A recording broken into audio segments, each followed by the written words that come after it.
Okay, folks, I think we're about on time. It is on the hour. Wherever you are in the world, I'm sure it is on the hour. Thanks for joining. You're in for a real treat this next 45 minutes webinar entitled Beyond Zoom and Teams, Making High Impact Learning Programs Engaging in a Digital Format. You can expect a copy of this presentation in your inboxes next week. It will be around 45 minutes in duration. The folks have asked me if you have any questions at all, please click into the Q&A tab and submit your questions there. The presenters, Tony and Alan, will address some of them at the end of the presentation, or through as many as they possibly can go through. Also, please share your thoughts or introduce yourselves in the chat tab. Let us know where you are in the world and who you're with. And if you have any technical issues during the webinar, if I could say a webinar, that would be handy, please reach out via the Q&A tab. So folks, enjoy. So the next session, as I said, Beyond Zooms and Teams, your presenters, Tony Maguire, Regional Director, ANZ at D2L Australia. Tony's the Regional Director at D2L Australia, leading the team and executive level engagement across the ANZ region. I think he's based in Australia right now, Tony. And Alan is he's in Scotland, not far from me right now. Alan's the Director of Corporate Learning at D2L EMEA, and he's with us very late. It's 11 p.m. here, so he's burning the midnight oil. But without further ado, folks, over to you. Enjoy, everyone. Thank you so much for that wonderful introduction, and my hat size has just gone up too, so thank you for that. Look, hopefully it will be an engaging and interesting session. Thank you for the opportunity to speak to the community. With us also is Jacqueline Mott. Jacqueline is our marketing manager for APAC. She is a tireless supporter of all the work that we do out of Singapore. So we truly have a global contingent here. There's also a couple of my team who've joined in the background. As you just heard, I'm the lead for ANZ, work out of the Melbourne office. Melbourne is our bricks and mortar office. First bricks and mortar actually after our headquarters in Kitchener in Ontario. So we've been in Australia for about 10 years. We have been working with all sizes of business. You'll see shortly a snapshot of who we work with. But in Melbourne, 35 folks, everything from network operations teams to tier 1, 2, 3 support, help desk, sales, marketing, and of course, our people and culture leaders. So we have a very vibrant and very large contingent here in Australia that's growing. We've just brought on 5 new hires, so it's an exciting time. We work closely with InvestVic, New South Wales Government, and we have close relationships with New Zealand Government as well, Ministry of Education and Treasury. So we are truly a kind of an impactful player in this space. And what we want to talk about today is really just share with you some of the things that we hear and we see in terms of what our clients are experiencing as they move beyond Zoom and Teams. Zoom and Teams was the go-to for everybody when COVID hit. Of course, everybody was in lockdown here in Melbourne. It was about 120 odd days. And everybody had to pivot. I'll speak about pivot a little bit more shortly.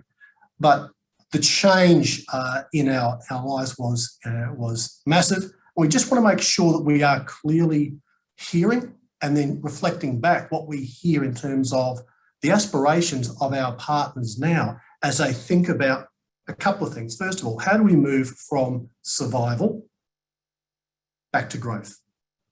Second thing is we've made some decisions around technology, Zoom and Teams. What are the things we need to be thinking about going forward? And we'll speak about what that means in terms of a more considered approach to structuring learning in the workplace.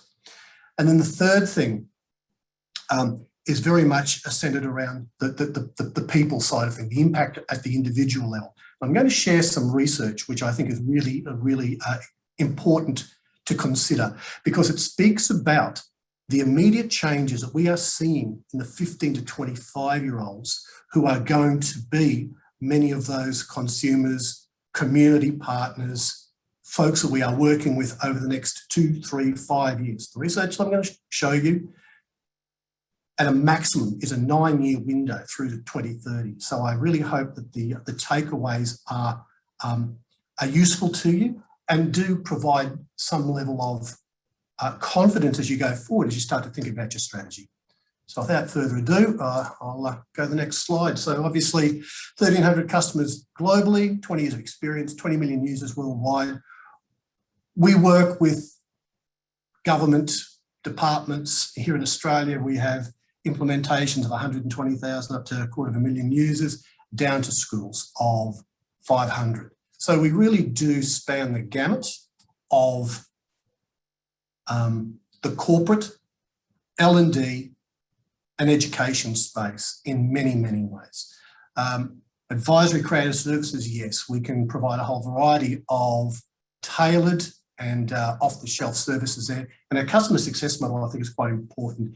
There's a couple of case studies that might be of interest to you if you're interested in how we as a vendor work with our clients and the way that we invest with them. So globally, Ian, you might speak to this a little bit later, but we are in a number of global relationships with those folks there. Kaplan's been a really interesting one for us, PwC, Ernst & Young, Accenture, and that's just a snapshot of some of those, I guess, in a sense, global taillights that a lot of people pay attention to. Why programmatic? Well, programmatic learning is going to be something that we talk about in terms of that next step from Zoom and from Teams. So the research I'm going to show you will hopefully provide you with the evidence on which to think about the way that you structure or program learning in the workplace and the reasons why you would do it. Alan's got some fantastic real-world examples and anecdotes that he's seeing from his work internationally, especially in the EMEA space, as he works with corporates who are really facing the challenges we're going to speak about here and some of those responses. So I want to just quickly cover off 3 things here. The pivot, we talked about that change from a face-to-face through to fully remote. It happened overnight. And that means that we've had our heads down for a while. So I want to encourage everybody to pivot back from that looking down, just trying to whack-a-mole and move to that position where we're looking further down the road. We're looking further than our headlights. And that's what the research is about. I also want to talk about the job to do and the role of innovation here very quickly. If you have the opportunity, go and have a look at Clayton Christensen's work out of Harvard. He talked very deeply about that understanding that we need to have of what our customers or our clients truly need. And we have to understand and identify what they want to take away from the purchase or the use of our products. Whether that's an association, whether that's a large corporate who's doing workplace L&D. And if you're in the space where you're actually selling services, if you can identify those needs, consumers are willing to pay a premium for them. And then the last piece I want to talk about just briefly is the signature experience. Signature experience is so important because it provides opportunities to differentiate, monetize value for businesses. But really importantly, I want to draw the distinction. A lot of people say we want a Netflix experience. Netflix is great, especially for the first 90 days. But after the first 90 days, I got to a point where I just sit there for 20 minutes or half an hour just flicking through. I'd explore, but I didn't actually engage with the content in a meaningful way. So you want to move past that Netflix experience. It's great to look at. It's a very accessible and easy way to find content. But we also want people to engage with content that has some structure, because as you're going to see, there's a lot of research that talks about the skills that are being developed in the workplace, but there's no way to map them. There's no way to explain them and communicate them if you are an employee to show the value that you've built. It's important we have some structure around that so that we can actually communicate that value. Quickly, pivoting in the Australian workforce. If you're in one of those regions that McKinsey has called out there, tourism through arts, recreational services, these are the key industry segments that have been affected by COVID. But post-COVID, as we move out of that, there are going to be some ongoing business cycle effects, lower spending per customer, lower exports perhaps, especially in the education space, tourism space, arts and recreational services. And also there are some underlying structural changes. So those successful businesses now are thinking about two things. They're thinking about what it means to become a learning organisation. How do we position learning as a core value proposition of what we do? Those businesses are then thinking about how are we operating now. We jettison what we don't need. We're paring back and being very clear about what we are now delivering, the value proposition there.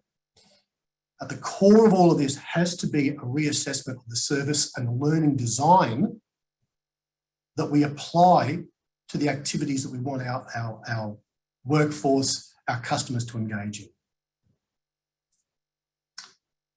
Traditionally, there's been a very defined job to do, defined pathways. You go through primary school, you go into secondary school, you then maybe go and get a trade, maybe you do some additional credential work, higher education.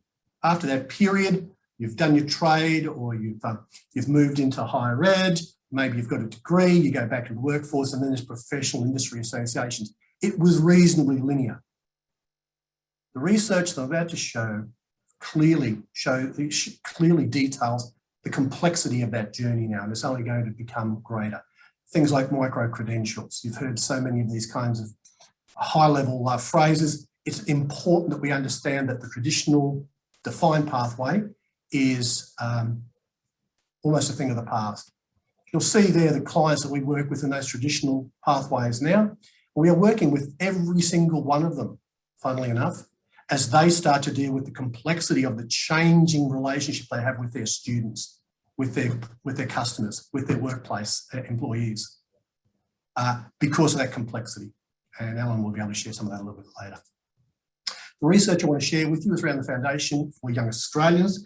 They've been doing a research series now for since about 2015. They released the first one. I would really recommend you go and have a look at that research if you have the opportunity. I'm going to touch on some of the key takeaways that I think any business, large, small, school, large, small, or government department, large or small, should be thinking about, because there are immediate implications for the employees and for the workforce.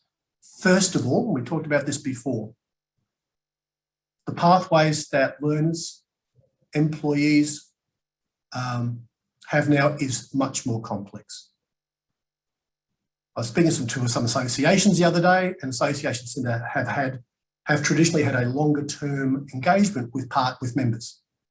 Now we're in a situation where today's 15 to 20-year-olds will experience and have to navigate 17 changes in employers across 5 different careers. What's the implication for a union? What's the implication for an association? What's the implication for us as employers? Traditional full-time work is also becoming increasingly out of reach for young people today. We could glibly talk about the gig economy and the flexibility that provides. But I remember, I think it was Paul Sheridan from the Australian talking about and using the term precariat for that group of part-timers now, young people in the workforce who will struggle to find meaningful long-term employment that is stable. We need to think about that as an outcome for the situation we're in today.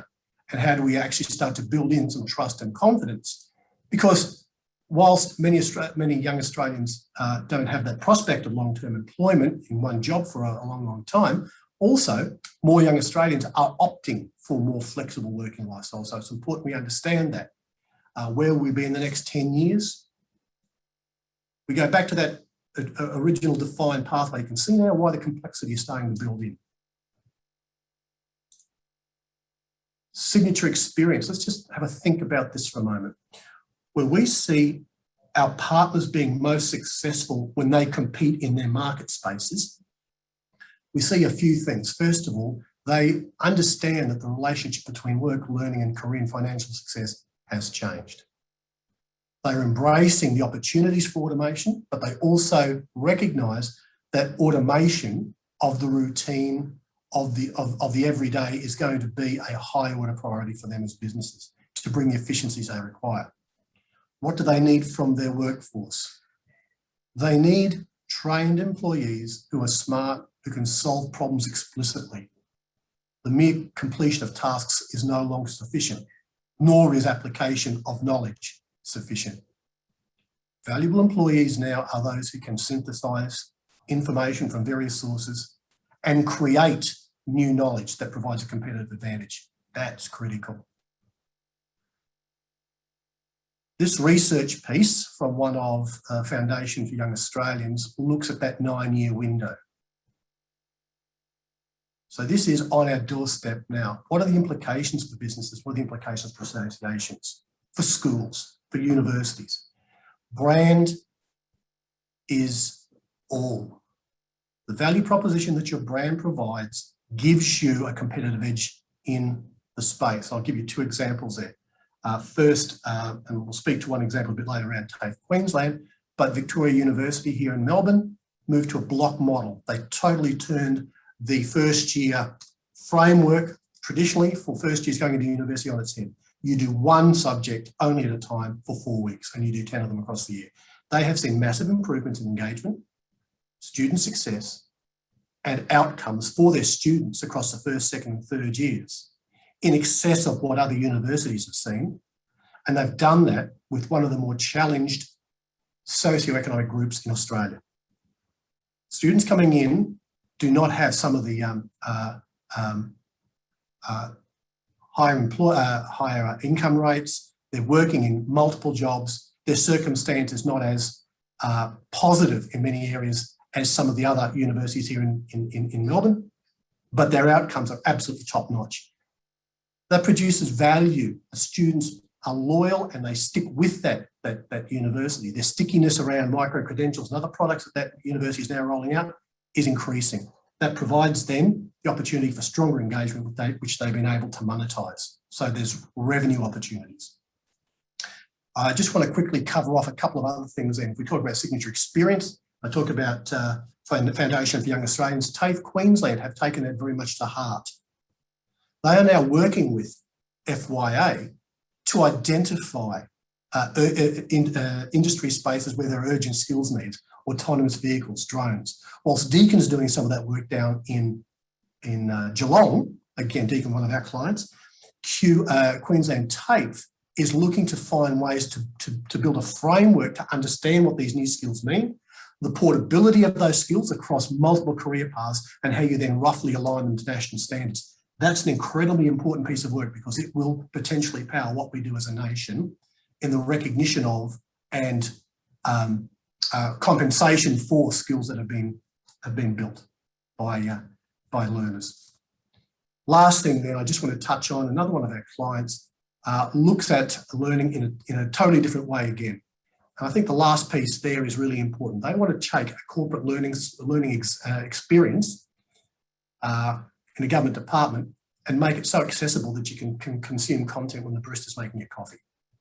You can see there, this is a big business. 1,000 line managers, 22,000 employees, $3 billion budget.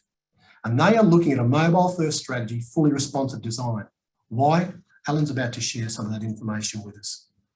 The last piece of information I want to share with you is this, and I think this is the most compelling. Once upon a time, when I had less grey hair, I had a dream job, and that was to teach. And I love teaching, I did it for 15 years.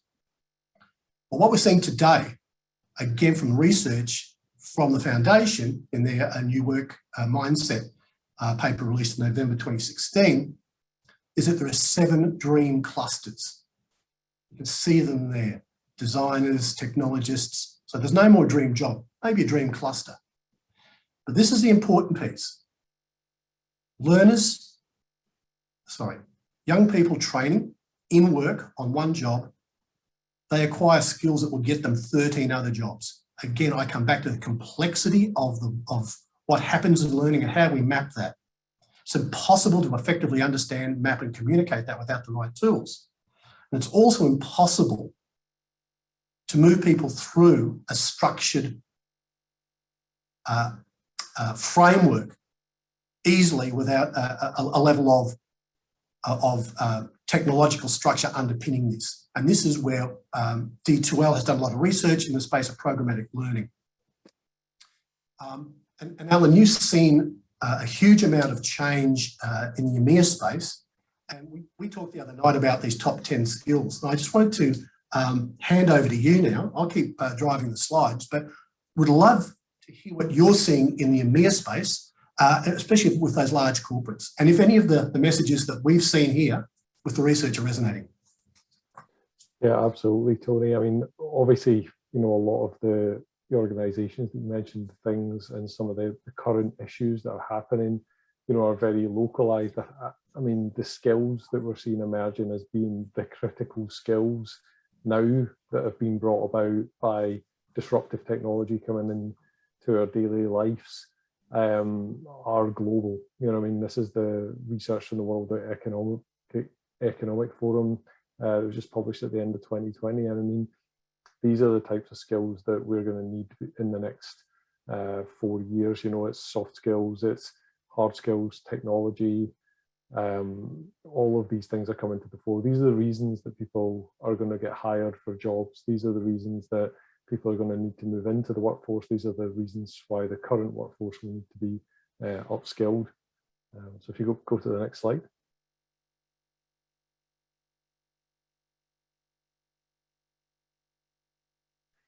I think this was pre-pandemic that I was reading this report. I'll go and talk a little bit about the impact of the pandemic, and obviously it's relevant right now. But this is a really interesting report. It's well worth a read. It's a bit of a heavy lift, but you know, there's been a lot of thinking for a while, and it was something that I was looking at quite a lot. Was that the time it takes to upskill people on those emerging skills, these hard skills, these technical skills, the soft skills, the nuances of them, the subtlety of them, the expectations that learners have, the way our lives and work and the workforce and offices and things, the way they're decentralized, the way that's all organized now, it's taking longer and longer and longer to train people. And at first, when you hear it takes 10 times more in 4 years, well, you know, that's the type of thing that makes you want to open the report and read it, right? But if you kind of read in behind it, it makes sense, you know, like it's getting harder to train people. You can't just send everyone to, you're going to this room at this set time. You know, there's all sorts of complications have come in here, and the skills are becoming more complex to train people on. Go to the next slide. There's been like a lot of advances in learning, and a lot of advances have been driven by technology. And, you know, I like this quote from Berson. You know, I think Josh Berson really captures the sentiment of our industry really well.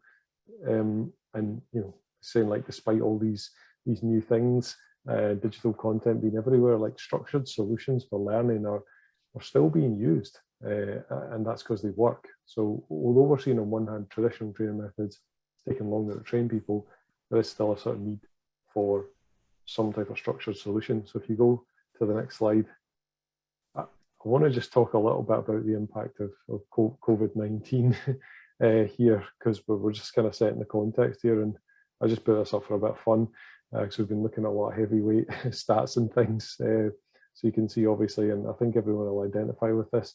It would be interesting to see. I think you're a bit further ahead. A lot of people in different regions here, probably from, you know, Australia, New Zealand, different parts of the world. Certainly in the UK, I'm still in lockdown at the moment, so I'm still very heavy on the internet usage and very low on my car usage and very heavy on my sweatpants usage. But, you know, joking aside, if we sort of like go to the next slide,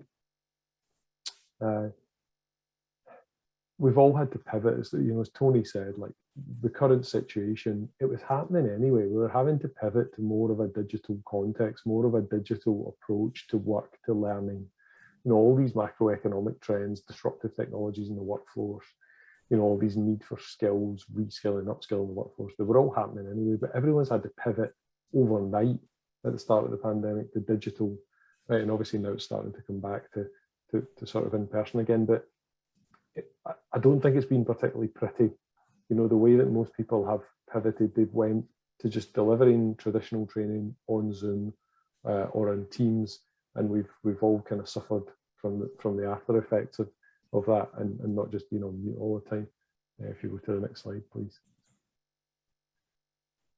So these are some of the challenges. If you've done a bit of a fast pivot, right, to delivering online, so using Zoom or using Teams and things like that, there's a few trends, and these are things that we've been sort of working with customers to try to overcome, and other people that we've been we've been talking to, and also what we've been experiencing internally as a reasonable sized sort of global company with a workforce that's actually grown by more than 25% through the pandemic. With these different types of digital programs that are suddenly just delivered like this, there's a real loss of connection and collaboration between sessions. If you're in a leadership program and you see everyone once a month for 12 months, right, there's quite a connection builds up there, and a lot of collaboration happens around about the actual live sessions. But when you have that in digital, it literally, as soon as the Zoom thing finishes, that's it, you physically break the connection and literally do it. There's a lot of reduction in practice. People seem to be getting worse at doing their homework between the sessions, and I don't mean just go off and write a case study for this or blah, blah, blah. Like actually getting out there and practicing things, because not as many people have been getting out there. And okay, I know that like people are starting to become more mobile and things are more open now, and we can start to do that. But like this is a bit of a hangover from these digital digital delivery programs. People are there's less of structure and guardrails to actually get people out there and practice things. Obviously, if you pivot quickly, then a lot of organizations have maybe got an LMS, they maybe got like an LXP, they're using Zoom, they're using Teams, they might be using Webinar Jam or something else. You've got a portal where there's some information, stuff's getting emailed out, people have got things in their calendar, and managing all that and organizing it so it's actually a cohesive program. Whereas before it was literally like, yeah, you're on this course, last Thursday of the month, we're going to here, this is what's happening there for the day, we've got dinner in the evening. Like if we're doing a structured learning program, I keep going back to this leadership program, it's very much more challenging to administer and manage that type of thing, even just the basic sort of logistics of it and where the different things are. So then it's no surprise for the user that it's a very disjointed experience, because the things are kind of all over the place. There's not really a particular home for things. Your Outlook calendar should be where a lot of it is. Actually, I've got stuff over here and stuff over there and so on. So next slide, please. So when we're starting to think about what does the kind of future of this look like, and Tony mentioned the concept of programmatic learning, and this is a sort of framework we're going to talk about a bit more in a second. But the problem that we've been working on is that what we've been trying to solve for here is that like people have had to get more digital with learning, right? But actually what's been happening, this slide started to build itself, so move on, Alan. But what's been happening with digital learning in the past is that most of the LMS technology has been centered around about 5 to 10% of the learning experience. So e-learning, content, compliance courses and things. What's actually happened as a result of the pandemic is accelerated the jump to everything being digital, right? And it's not been particularly pretty. Obviously, like the use of the physical classrooms dropped down. You've had the LMS usage has spiked up a little bit, and obviously as people start to go back into the workplace, kind of spiked up again. It'll probably go back down a bit. But if you hit next, please. You'll find a lot of organizations have been finding other learning tools have been coming to the fore, like a learner experience platform or an LXP. So that's somewhere where you go for just-in-time learning, just-in-time support. So, I need to know what is the disciplinary procedure? What is the, someone's, what's the best way to, we've got to remote onboard someone, like what assets do we have on onboard? I need to put something together. The LXP can be a great resource for finding things and solving problems just in time. And what I think we've seen over this last period that we've been through in the past year is that we've seen an increase in frequency and more intense spikes in usage in that type of platform. Like, I have a problem right now, I need to go and solve it, and this is the thing that solves it for me. The other thing we see as well, like virtual meetings, we're in one right now, it goes without saying. I don't know if the virtual biscuits at the start were any good. But I think that usage will continue over time, like, and obviously now that things, opening back up and so on, even still, I think we'll still have quite a lot of virtual meetings. I think people will be, less inclined to travel because a lot of people have had, more than a year of this adapted way of working. So if you kind of hit the next one, what we think is that we think there's actually space for, right, so we've all had a go at like doing a lot of stuff in Zoom and Teams and 100% digital. We've got our LMS, we've got our LXP, we're doing virtual meetings and things, but actually we need to now think, right, what's the next step? What's the big idea for learning? How do we take like not just the 5%, the 10% that was in the LMS or the LXP and make those resources and digital content a bit more useful? How do we take the whole learning experience? How do we take the learning, the flow of work, the stuff you do, you know, informally in presentations where you get feedback, the, you know, the one-to-ones, the presentations, the group work, the challenges, the leadership program that you're on. How do we take all that and wrap it up into some type of digitally driven program experience? And we think that programmatic learning is this framework, and we see that this is going to increase over time, and it's not going to set the world on fire straight away. It's going to gradually build up and build up. And this is the thing that people are going to start to wake up to and do after, you know, we say, right, okay, we need to stop doing all these Zoom and Teams things. You know, we need to go and think a bit more strategically about how we do digital learning. So if you go to the next slide, get that one into it. So we're going to now start to kind of explain what this framework is. So programmatic learning, there's a couple of things I want to say about this to set some context. So a digital learning platform is great because it can bring learning to where a learner is, but it can also take them to where they want to be. So sort of like a vehicle. So the LXP is really great at serving you information just when you need it. But actually having a structured journey for a complex skill, like if I need to learn to develop in Python, right, that's a, you know, quite a journey that I need to go on. So having a structure that can take me along that journey is very useful. Programmatic learning is a framework that we have for doing a complex upskilling or reskilling program in a digital context. It's not just about having a portal. A lot of people run a leadership program and they'll put up a portal on SharePoint or on their, you know, internet or whatever it is, and that's where you got all your stuff for the program. That's not what we're talking about here. We're talking about more than that. We're talking about an enabler. Go to the next slide, please. So if we think about what are these programs, so I kind of hinted a little bit at leadership there. I talked about me learning to develop in Python. I'm not sure that's ever going to happen. But technical skill upgrading, soft skill training, communication skills, these are the types of reskilling and upskilling programs that organizations need to tackle for in their organization.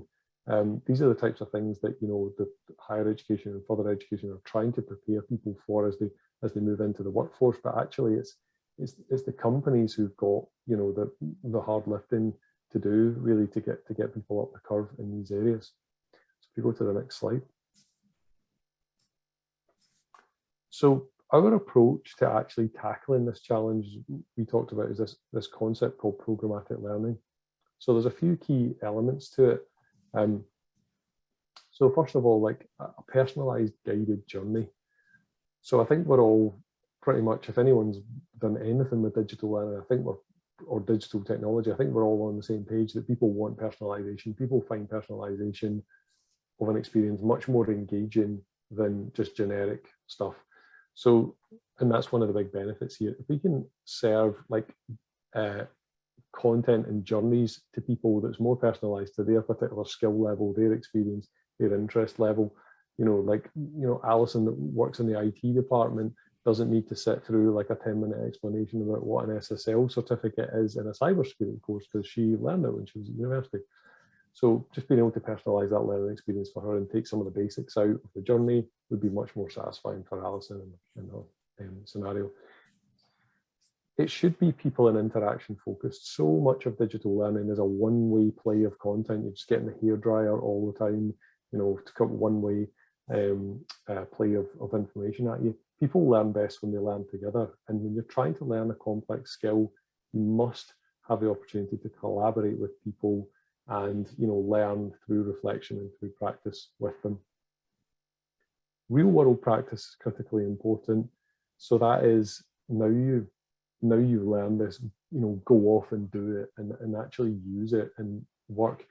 And with digital learning, you know, it doesn't, you know, it's quite easy to disconnect, like read this and then go off and do something. But actually, used in the right way, we can use a digital learning platform to create more engaging experiences that create practice opportunities. You might send people off to do something. You might create a group activity. You might build an online challenge where there's 4 or 5 people that are all working together to actually create like a, you know, a hackathon or something that's in the platform. So it's an actual vehicle that moves them through and allows them to practice. Feedback's critical. We all know that. Feedback happens probably more easily when you're there physically in person. But when you're doing it in a digital context, you have to be more thoughtful and more deliberate about how you open up the channels for feedback. The big reservation that people have about getting feedback in a digital context is they need to feel safe. You need to know that like they're not going to be criticized. They need to know that like people are not just going to be, you know, tearing them down on some forum that all their colleagues are going to see that when they've made a mess of their presentation. So it's really important that you create the right culture, the context, the security and the structure round about that so that someone can get feedback. But if you do that right, you know, somebody sitting here in, you know, Scotland, the other side of the world could be working with, you know, Tony and the Australian team who could be giving me feedback on, you know, my presentation when I finish it and telling me, you know, some notes and timestamp feedback and things. And then when I wake up in the morning, I can go in there and get this feedback and line that all up. So I think it's really critically important in digital as a role there. One of the last things I'm going to say about this as well is like, I know like when the pandemic first hit, one of the things that I really hated about it was the lack of like spontaneity, right? Like when you were going to have a social event, it had to be on Zoom and you're going to start having fun at 7 o'clock and you're going to have it in a quiz format. There's going to be 6 rounds and it was going to be finished by 9. And it was really like, I felt really restricted by that. But when you actually think about how do you make a digital learning experience energizing and engaging and motivating, you do actually need to put a bit of structure around it. You do need to have a bit of organized fun, right? You need to sort of like set some guardrails, put some things in there, you know, and actually give those opportunities, you know, to actually say, right, and people, we talk about using gamification in digital learning to do this. And as soon as you mention this, a lot of people say, oh, you know, it doesn't resonate with our learners. They're not wired like that and things. But I think that people need to go back and revisit the concept of gamification. It's not just silly characters, you know, unlocking acorns and, you know, winning rings and things like that. There's much more to it. There's game theory here. There's nudges, there's incentives, there's levels, there's badges, there's progression, there's micro credentials. There's so much that you can do to drive and motivate people through these programs. And it's baked into everything that we do in our daily lives. All the notifications, the nudges, the indicators and things, the levels and progress and things that we see on our mobile devices. And with all of this happening in a digital platform, you're surrounded by so much more data than you could ever have before. I mean, a lot of people kind of joke about the amount of, you know, data that you get from feedback forms at the end of, like, you know, you do a really in-depth, really heavyweight session for 3 days, face-to-face with people you've lived and breathed and had dinner and breakfast and all that with them and stuff, you know, and then you get like, you know, a few boxes ticked in like 2 sentences at the end of the day before people run off to the airport. You don't really get a lot of data and feedback points, but actually in a program experience and a digital learning experience, it's so much more data. And it's really, really important that you have that data, not just because it helps you make strategic decisions, but how do you improve it for the future? Actually how you deal with things as you go. You know, like you can actually see who's struggling, who needs help, who's getting it, who's not getting it, who's engaged, who's not engaged. You know, you can see people's digital body language as we go. So I think there's, you know, this is just our concept for what this next phase of digital learning looks like, we call programmatic learning. So if you go to the next slide, and we're almost the last one.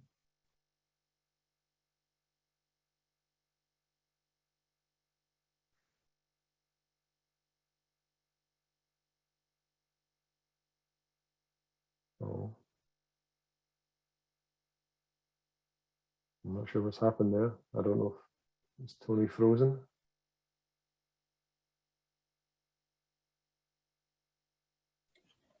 Tony, are you there? I think Tony might be frozen.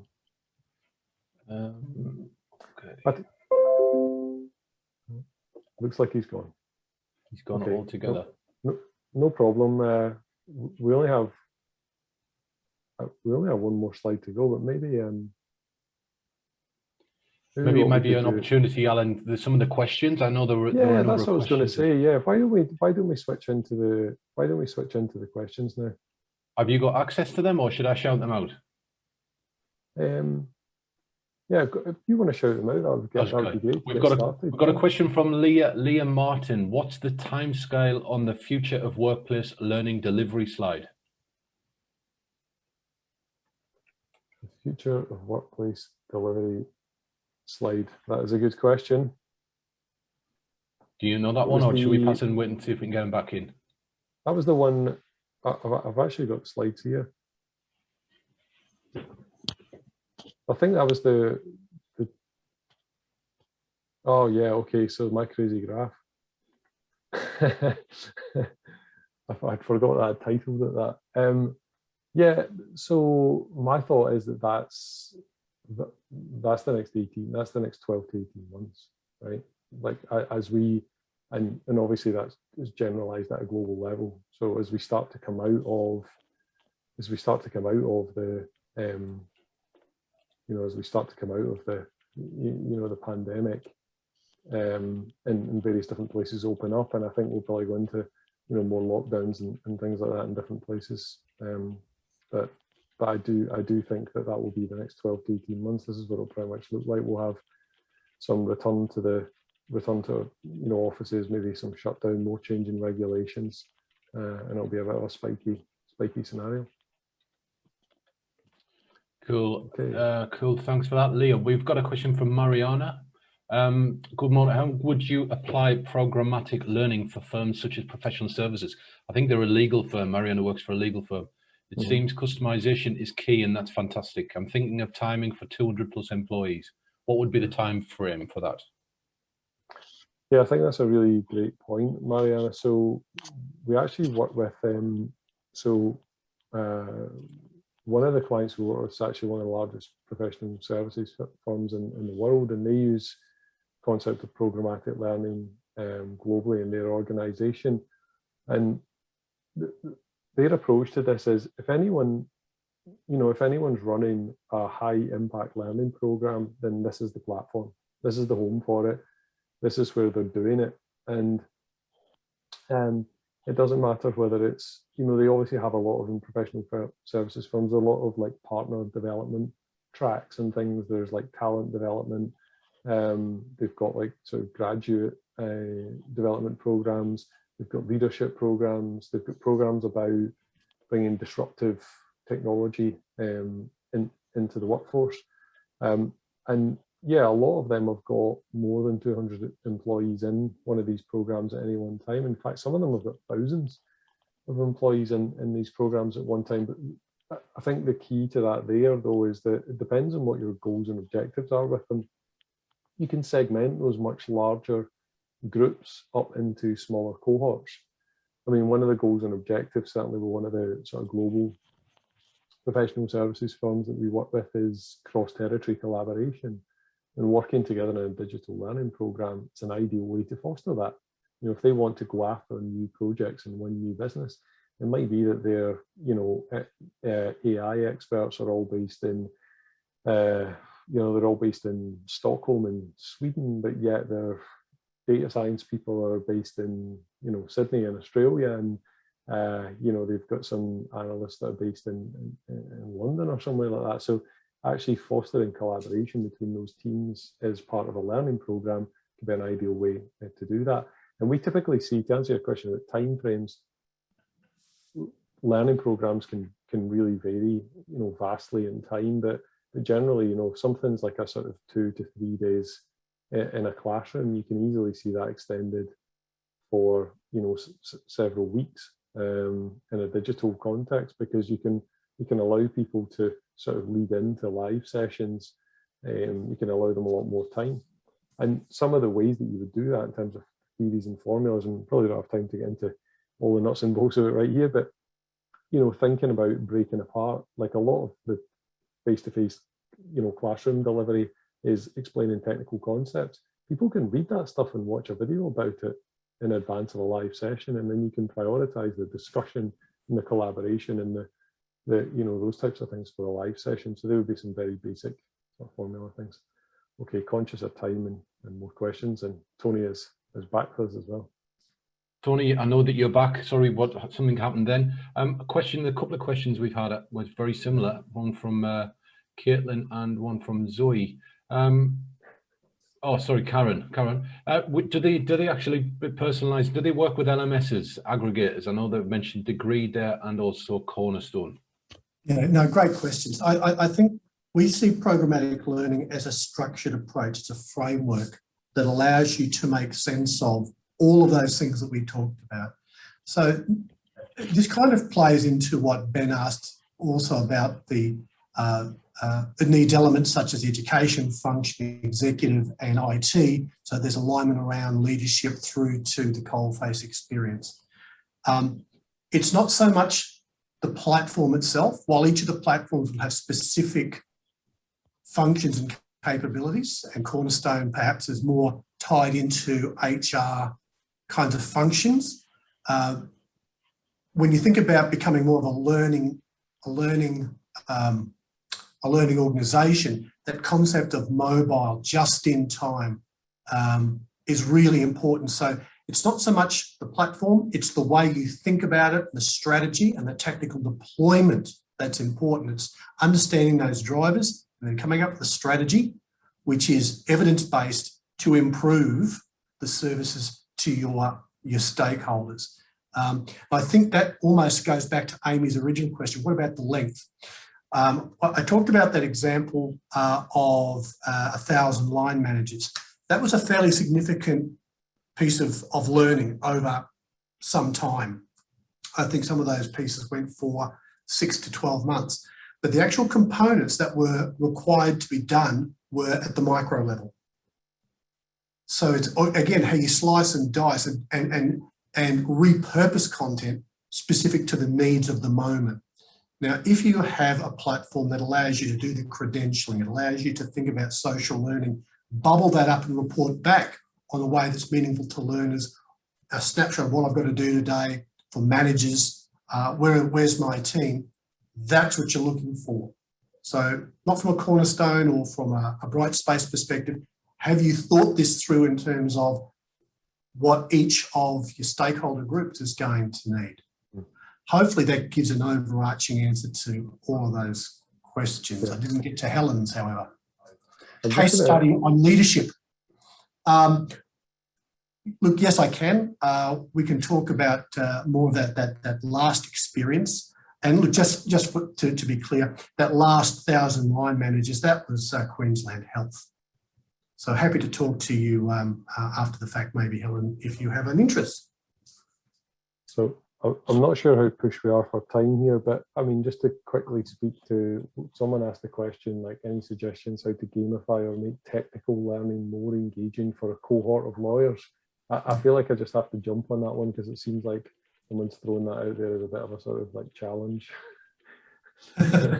So I think there's a really interesting case study, actually. It's up on our website with that Kaplan Financial did with in partnership with us and with PwC, and they actually gamified a whole bunch of technical learning for accountants.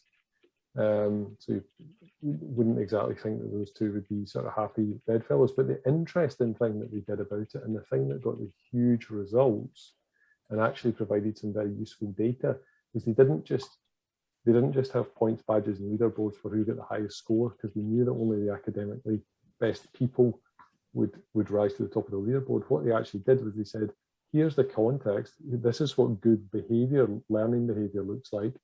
We're interested in people who are diligent, people that have got grit, people that have got determination.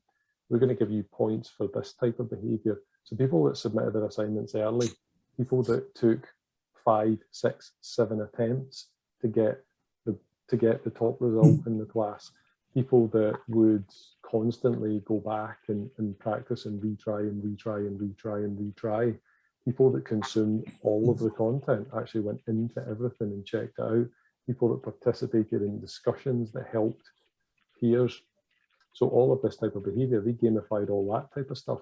And the engagement out of that was brilliant. And the data that they got out of it was even more interesting, because as they started to, in a professional services firm, think about how do we get a more diverse talent pool to promote for succession planning.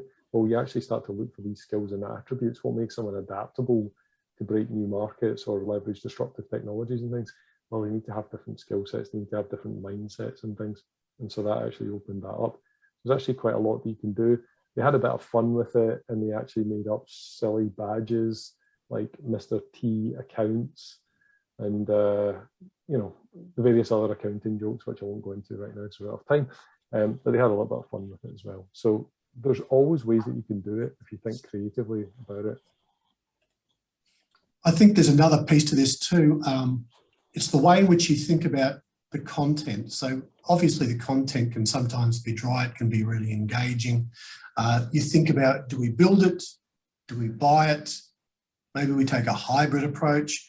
Also think about who are the partners that we work with who can help us co-develop, co-author, and even co-badge, so that there's more cachet attached to the learning itself. I remember doing some work with the university I was consulting to at the time, and they were looking to break out of the traditional. They wanted to do some work in the iOS app development space. So what they did was they actually partnered with some local app shops in Melbourne, co-authored, built the content in collaboration with those app builders, those local businesses here in Melbourne. And then they informally benchmarked the outcome and said, if you complete this course, you'll basically be at a junior or an entry-level iOS programmer's level. Now, these companies are looking for these kinds of resources. And they said, additional to that, we're also going to provide you with social opportunities and mentoring opportunities where some of these leaders who've helped us co-author this content will be mentoring in the program. So they not only had exposure to content, understood the benchmarking for it, they also had exposure to potential employees or people that they would potentially respect in the space as a thought leader or a business leader that they could network with. Yeah, and it's really interesting in here. There's people have asked for examples and sort of saying, well, like, is this something I can do in Cornerstone? How is this different from some type of AI-driven like aggregator, like Degreed or something like that? I think the answer is to those types of things is what we're saying here is that your traditional LMS is very good for doing compliance type learning, sort of playing content at people, getting a score for it, taking that, reporting, analysing, you know, that type of thing. It's really good for that. Your LXP, your AI-driven search aggregator type tool, your Degreed, your Edcast, your, you know, all these other options are fantastic for, I need to learn about this. I'm interested in, so completely self-directed learning. People want to go off and find things and look for stuff and explore stuff and all that. They're great for that. If you've got a complex skill that you need to upgrade, right? Someone says, right, I want to become a better leader. Then, and you're as an organization, you know, well, we know what that looks like, right? There's certain things that you need to learn. There's communication skills, there's planning, there's, you know, financials, there's, you know, all of these different things. We're going to package all that up. You might spend some time off on Cornerstone because you're going to have to take a business ethics course. We might send you off to go and look up some content and then bring that content back, you know, and use that in some group work. The programmatic learning platform is a way to structure that entire journey, right? It's a framework that you can do that. And a lot of customers we work with actually, they use Cornerstone. They have their own LXP as well. You know, so this is, if you think about just a learning program and it's a holistic, it's a home for where everything is, and it can integrate with all the different systems and put it together. That's what we're saying is the role here. And yes, I think there is a lot of overlap with, you know, education and sort of the virtual learning environment there. I mean, that's really where a lot of this has came from. But as people start to innovate on the whole learning experience, so not just the digital, the LMS, make the LMS better or make the LXP better, people start to think about the whole learning experience, these type of programmatic platforms, this is where they're going to come to the fore and tie everything together. We were speaking with a learning designer last week. Now, this learning designer has a master's in learning design, adult learning, vocational learning, but has had to do a Cert 4 for various roles that he has taken on. He's had to do a Cert 4 times. And it's literally the same thing over and over again, but to satisfy the entry requirements for the roles that he's filling, he has to refresh that. And he was just reflecting on the fact that the lack of portability, the lack of general understanding for some of these as he moves from role to role has been a challenge. It's not so much that there's not a national framework for understanding it, it's that businesses don't always recognise these more benchmarked statements of competency, certainly in his case. The other thing is what happens when you leave a company that's using a cornerstone or it's using something else. What's the portability of that evidence, the portability of those credentials in an open sort of framework? And that's why the concept of badging is important, a more public facing view of that, so you can show the portability of and the evidence based to the credentials that you say you have. That's another important piece to it as well. How do you evidence it in a way which is broadly accepted and recognised?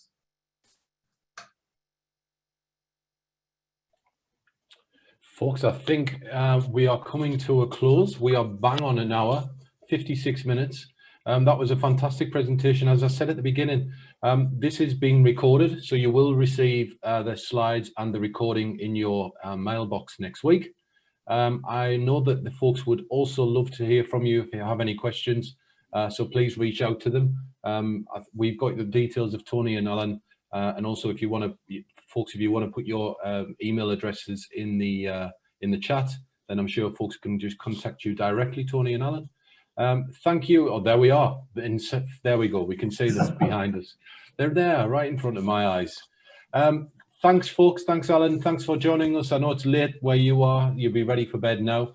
Tony, have a wonderful day. Thanks, everyone, for joining us.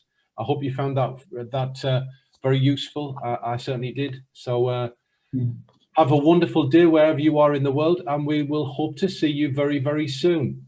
Speak to you soon. Thanks a lot, everyone. Thanks all. Thank you. Cheers, everybody.